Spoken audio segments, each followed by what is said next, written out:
Gilgamesh never became immortal. Here, in one of the oldest surviving great hero quests we have, the king of Uruk loses the one thing he wanted most. A serpent stole the plant of renewed youth. This is the story of how one of the world's oldest great hero quests ends with failure, a stolen plant, and a brutal lesson about being human. This is No Mythology.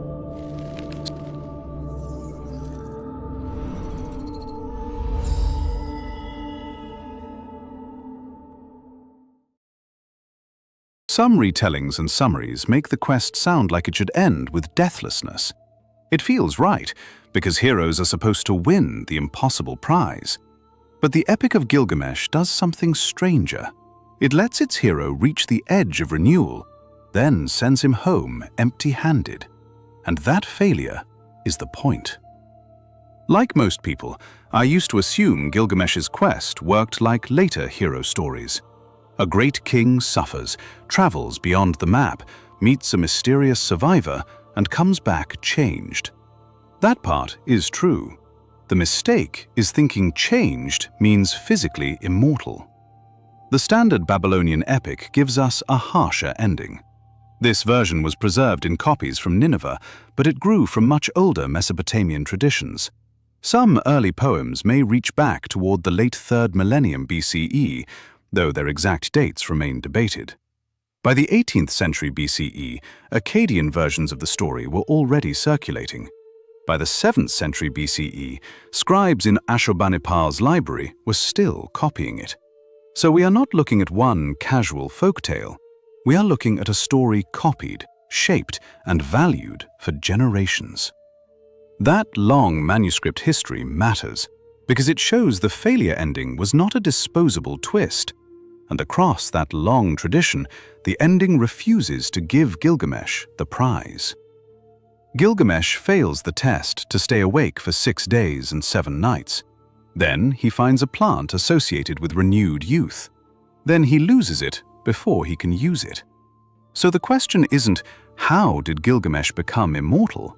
The question is, why does this ancient hero quest make its hero fail? That question matters because this poem is not a simple adventure. It is a story about power meeting a boundary it cannot command. To understand the quest, we have to start with Enkidu. Enkidu is not just Gilgamesh's friend, he is the person who teaches the king what it means to be human. Before Enkidu, Gilgamesh is excessive. He is strong, brilliant, and dangerous to his own city. The gods answer that imbalance by creating Enkidu from the wild. At first, Enkidu is Gilgamesh's opposite. Gilgamesh belongs to kingship, brick, gates, and command. Enkidu belongs to animals, grasslands, water, and instinct. But once they meet, the story does not simply make one defeat the other. It makes them companions. Together, they kill Humbaba, guardian of the cedar forest. Together, they face the bull of heaven. And after those acts, the gods decide that one of the companions must die. In the epic, Enkidu is chosen. Gilgamesh watches his companion weaken, rage, and vanish. The poem slows down here because grief changes the scale of the story. The same king who faced monsters now cannot bargain with a sick room. This is where the hero story turns. Gilgamesh does not respond like a king seeking glory. He responds like a man who has just recognized himself in a corpse. He says, in effect, if Enkidu can die, so can I. That fear drives him out of Uruk. This is the first major reveal of the story. The search for immortality does not begin with ambition. It begins with grief. The journey to Uta-napishti is not ordinary travel. It is a movement away from human society and toward the edge of creation. He wears animal skins. He eats what the wilderness gives him. The king who once ruled behind walls now lives outside them. Then he reaches Mount Mashu, where scorpion men guard the path of the sun. The image matters because it tells us where Gilgamesh has gone. He is no longer asking priests, warriors, or elders. He is asking the structure of the universe to make an exception. After the mountain, he passes through darkness. The poem counts the hours as he pushes forward without light. That detail turns the journey into a test of endurance before any formal test appears. Then he reaches a garden of precious stones. For a moment, Death's landscape looks beautiful. Then he meets Siduri, the tavern keeper, who gives one of the tradition's most human warnings. In an old Babylonian version, Siduri tells him to accept food, joy, family, and daily life. That advice survives especially in that older strand of the tradition, so it has to be handled carefully. Her answer is not cowardice. It is one strand of the tradition trying to redirect Gilgamesh from escape toward meaning. In other words, she offers him the wisdom he is not ready to hear. Gilgamesh keeps going. He finds Urshanabi, the boatman of Uta-napishti. Together they cross the waters of death, where even touching the water is dangerous. The point is not that Gilgamesh has found a shortcut. The point is that every landscape strips something away. By the time he reaches Uta-napishti, he is not a triumphant seeker. He is a man asking death to make a clerical error. Uta-napishti is the person Gilgamesh thinks he needs. He survived the Great Flood. He received eternal life from the gods. So Gilgamesh assumes there must be a method. If one man crossed death's boundary, maybe another can follow. But Uta-napishti's answer breaks the fantasy. His immortality is not a technique. It is an exception granted after a cosmic disaster. That distinction is everything. The epic is not saying, here is how kings defeat death. It is saying, even kings do not get to demand what the gods once gave by decree. This matters for the misconception. If Uta-napishti had a recipe, the story would become a manual. But the flood survivor has no recipe to teach. He has a memory of divine judgment. That is why the flood story sits at the center of the immortality quest. It shows a world where survival depends on divine decision, not heroic effort. Even Uta-napishti does not conquer death by strength. He is placed outside the normal human order by the gods.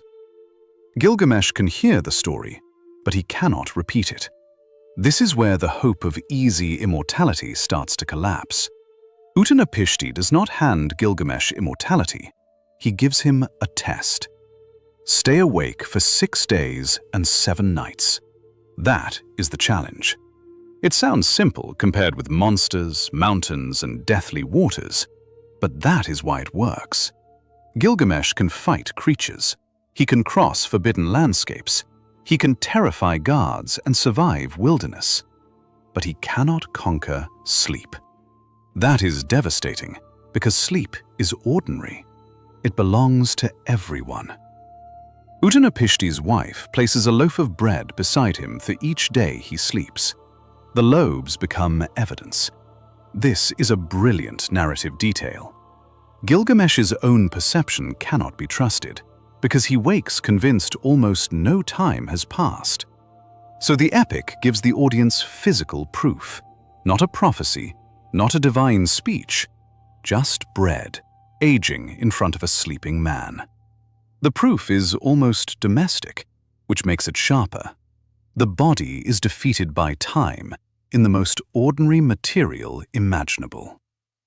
When Gilgamesh wakes, he insists he barely slept. The bread proves otherwise. This is the quietest defeat in the epic. The hero does not lose because he lacks courage. He loses because he is human. And yet, the story is not finished. Uta-napishti tells Gilgamesh about a plant hidden under the water. It can renew youth. Not eternal life exactly. That difference is crucial. Renewed youth can delay decline, but it does not make Gilgamesh a deathless being like Uta-napishti, but close enough to feel like mercy. Gilgamesh plans to bring the plant back to Uruk. He does not immediately eat it. He wants to test it on an old man first. That small detail matters.